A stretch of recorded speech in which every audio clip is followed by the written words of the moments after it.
അസ്സലാമു അലൈക്കും വറഹ്മത്തുള്ളാഹി. അൽഹംദുലില്ലാഹ്. അല്ലാഹുമ്മ സ്വല്ലി അലാ സയ്യിദിനാ മുഹമ്മദ് വഅലാ ആലി സയ്യിദിനാ മുഹമ്മദ്. ബഹുമാനികളെ, ഇന്ന് നമ്മൾ ഈ വീഡിയോയിൽ പറയാൻ വേണ്ടി പോകുന്നത് വളരെ പ്രധാനപ്പെട്ട, നമ്മൾ ശ്രദ്ധിക്കേണ്ടുന്ന, അല്ലെങ്കിൽ നമ്മൾ അറിഞ്ഞിരിക്കേണ്ടതും മറ്റുള്ളവർക്ക് പറഞ്ഞു കൊടുത്ത് മനസ്സിലാക്കേണ്ടതുമായ വിഷയത്തെക്കുറിച്ചാണ്. നമ്മുടെ നാട്ടിലും അതുപോലെ തന്നെ നമ്മൾ യാത്ര പോകുമ്പോഴൊക്കെ നമുക്ക് കാണാൻ കഴിയും, പല ആളുകൾ കൂടുതലായി നടക്കാൻ ഉപയോഗിക്കുന്ന, ആളുകൾ കൂട്ടം കൂടിയിരുന്ന് സംസാരിക്കുന്ന, ആളുകൾ തിങ്ങി താമസിക്കുന്ന ഭാഗത്ത് അല്ലെങ്കിൽ ഒരുമിച്ച് കൂടിയിരിക്കുന്ന ഭാഗത്ത്, ഇങ്ങനെയുള്ള പ്രത്യേകിച്ച് ബസ് സ്റ്റാൻഡുകളിലൊക്കെ പരസ്യമായ ആളുകൾ മൂത്രിക്കുന്ന ഒരു സ്വഭാവം, വിസർജനം നടത്തുക, മലമൂത്ര വിസർജനം നടത്തുന്ന ആളുകളുണ്ടാവും. ആളുകൾ കൂടുതലായി നടന്നു പോകുന്ന വഴികൾ, ആളുകൾ കൂട്ടം കൂടമായിരുന്ന് സംസാരിക്കുന്ന, ആളുകൾ തിങ്ങി പാർക്കുന്ന ഭാഗത്തൊക്കെ ഇരുന്നു കൊണ്ട് മലമൂത്ര വിസർജനം നടത്തുന്ന പല ആളുകളെയും നമ്മൾ കാണാറുണ്ട്. അത് ഒരിക്കലും നല്ല സ്വഭാവത്തിൽപ്പെട്ടതല്ല. അത് ഏത് നിലക്കാണെങ്കിലും, അത് ഏത് മതത്തിൽപ്പെട്ടവരാണെങ്കിലും, ഏത് വിഭാഗത്തിൽപ്പെട്ടവരാണെങ്കിലും മറ്റുള്ളവർക്ക് സാമൂഹികമായി പ്രയാസമുണ്ടാക്കുന്ന ഒരു കാര്യമാണ്. പ്രത്യേകിച്ച് ബസ് സ്റ്റാൻഡിലേക്ക് നമ്മൾ പോയാൽ നമുക്കറിയാം, നമ്മുടെ വളരെ അസഹ്യമായ സ്മെല്ല്, നമുക്ക് താങ്ങാൻ പറ്റാത്ത സ്മെല്ല്, അത് പരസ്യമായി പബ്ലിക് പ്ലേസുകളിൽ ഇരുന്ന് മൂത്രമൊഴിക്കുന്ന ആളുകൾ നമുക്ക് കാണാൻ കഴിയും. അതൊരിക്കലും അതിന് നമുക്ക് അംഗീകരിക്കാൻ പറ്റുകയില്ല.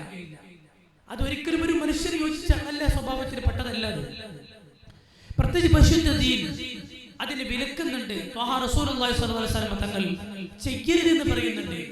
നിങ്ങൾ യാത്ര പോവുകയാണെങ്കിൽ പോലും നിങ്ങൾക്ക് മൂത്രിക്കാനോ അല്ലെങ്കിൽ നിങ്ങളുടെ ആവശ്യ പൂർത്തീകരണത്തിന് നിങ്ങൾക്ക് ആവശ്യമായി വരികയാണെങ്കിൽ ഒരിക്കലും നിങ്ങൾ ആളുകൾ നടന്നു പോകുന്ന വഴികളെ ഉപയോഗപ്പെടുത്തല്ലേ, ചെയ്യാൻ പാടില്ല എന്നുള്ളതാണ് മുത്തു റസൂലുള്ളാഹി സ്വല്ലല്ലാഹു അലൈഹി വസല്ലം പറഞ്ഞത്. അതേക്കുറിച്ച് മുത്തുനബി ഇങ്ങനെ പറഞ്ഞത്, ഇത്തഖുൽ ലാഇനൈൻ, ശപിക്കുന്ന രണ്ട് കാര്യങ്ങൾ നിങ്ങൾ സൂക്ഷിക്കണേ എന്ന് പറഞ്ഞത്. ശപിക്കുന്ന രണ്ട് കാര്യങ്ങളെ മുത്തുനബി സല്ലല്ലാഹു അലൈഹി വസല്ലം പറയുകയാണ്. അപ്പോൾ സ്വഹാബത്ത് ചോദിച്ചു, വമൻ ലാഇനാനി, ശപിക്കുന്ന രണ്ട് കാര്യങ്ങൾ ഏതൊക്കെയാണ് റസൂലേ സല്ലല്ലാഹു അലൈഹി വസല്ലം?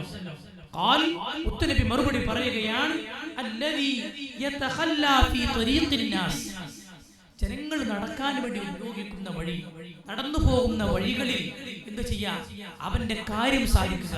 മലമൂത്ര വിസർജനം നടത്താൻ വേണ്ടി ആ വഴിയിലേക്ക് പോകുന്ന ആൾ, അതിനു വേണ്ടി പോകുന്ന ആ പ്രവൃത്തി ചെയ്യുന്നവർ, ആ പ്രവൃത്തി ചെയ്യൽ തന്നെയാണ് ശാപമുണ്ടാക്കുന്ന ഒന്നാമത്തെ കാര്യം. രണ്ടാമത്തെ മുത്തുനബി സ്വല്ലല്ലാഹു അലൈഹി വസല്ലം പറഞ്ഞത്, ഔ ഫീ ദില്ലിഹിം, ജനങ്ങൾ നടന്നു പോകുന്ന വഴിയല്ലെങ്കിൽ സാധാരണ ചില ആളുകൾ ചില ഭാഗത്ത് ചില നാടുകളിലൊക്കെ ഒരുമിച്ച് കൂടിയിരിക്കുന്ന ചില ഏരിയകളുണ്ടാവും. കൂട്ടമായി ഇരുന്ന് സംസാരിക്കുന്ന, നാട്ടുവർത്താനങ്ങൾ പറയുന്ന ചില ഏരിയകളും ഭാഗങ്ങളുണ്ടാകും. അവിടെയെല്ലാം വന്നിട്ട് ഈ മലമൂത്ര വിസർജനം നടത്തുന്ന ആളുകൾ നല്ലോണം ശ്രദ്ധിക്കണേ. അത് നമുക്ക് ശാപമേൽക്കാൻ, നമുക്ക് ശാപം പറ്റാവുന്ന കാര്യങ്ങളാണത്. ഒരിക്കലും നമ്മൾ ചെയ്തു പോകരുത്. അങ്ങനെയാണെങ്കിൽ നമ്മൾ ഒഴിഞ്ഞു പോവുക, ആർക്കും ശല്യമില്ലാത്ത സ്ഥലത്ത് പോയി നമ്മൾ നമ്മുടെ കാര്യം സാധിക്കുക എന്നല്ലാതെ ഒരു കാരണവശാലും പബ്ലിക് പ്ലേസുകളിൽ, നടക്കുന്ന നടവഴികളിൽ, നടക്കുന്ന വഴികളിൽ, ആളുകൾ തിങ്ങിക്കൂടുന്ന, ആളുകൾ ഒരുമിച്ച് കൂടുന്ന സ്ഥലത്ത് ഒരിക്കലും നമ്മൾ നമ്മുടെ എളുപ്പം നോക്കി ഒരിക്കലും നമ്മൾ മലമൂത്ര വിസർജനം നടത്തുന്ന സ്വഭാവ രീതി നമ്മൾ ഉണ്ടാവരുത്. അതൊരിക്കലും നല്ല സ്വഭാവത്തിൽ പെട്ടതല്ല.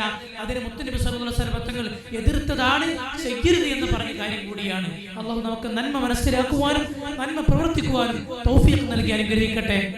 അസ്സലാമു അലൈക്കും വറഹ്മത്തുള്ളാഹി വബറകാതുഹു.